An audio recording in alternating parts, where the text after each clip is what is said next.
નમસ્કાર, સંદેશ ન્યૂઝના digital platform સાથે હું છું માલવી। 1 ફેબ્રુઆરીએ જ્યારે નાણામંત્રી નિર્મલા સીતારમણ દ્વારા બજેટ રજૂ કરવામાં આવશે, પરંતુ તમને સવાલ એવા થતા હશે કે આ બજેટ શબ્દ ક્યાંથી આવ્યો। બજેટને લગતા કેટલા ફેક્ટ્સ તમને આ વિડીયોની અંદર જાણવા મળશે। ભારતના પ્રથમ નાણામંત્રી તરીકે કોણે સેવા આપી હતી, કયા વડાપ્રધાન એવા છે જેમના દ્વારા બજેટ રજૂ કરવામાં આવ્યું હતું, આ તમામ સવાલોના જવાબ આ વિડીયોની અંદર તમને મળશે। બજેટ શબ્દ એક ફ્રેન્ચ શબ્દ છે જે બુગેટ પરથી ઉતરી આવ્યો છે, જેનો અર્થ થાય છે નાની બેગ।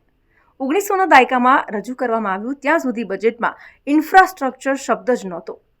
ઈસ્ટ ઇન્ડિયા કંપની તરફથી બ્રિટિશ ક્રાઉન સુધી જેમ્સ વિલ્સન દ્વારા એપ્રિલ 7, 1860ના રોજ ભારતમાં સૌ પ્રથમ બજેટ રજૂ કરવામાં આવ્યું હતું।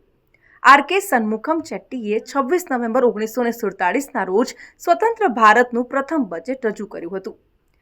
સન્મુખમ ચેટ્ટીએ 1947થી 1948 સુધી ભારતના પ્રથમ નાણામંત્રી તરીકે સેવા આપી હતી।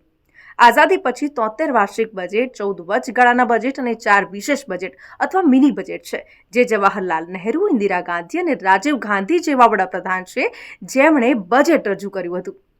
તો આવા જ ઇન્ફોર્મેટિવ વિડીયોઝ જોવા માટે સંદેશ ન્યૂઝના ડિજિટલ પ્લેટફોર્મ સાથે જોડાયેલા રહો।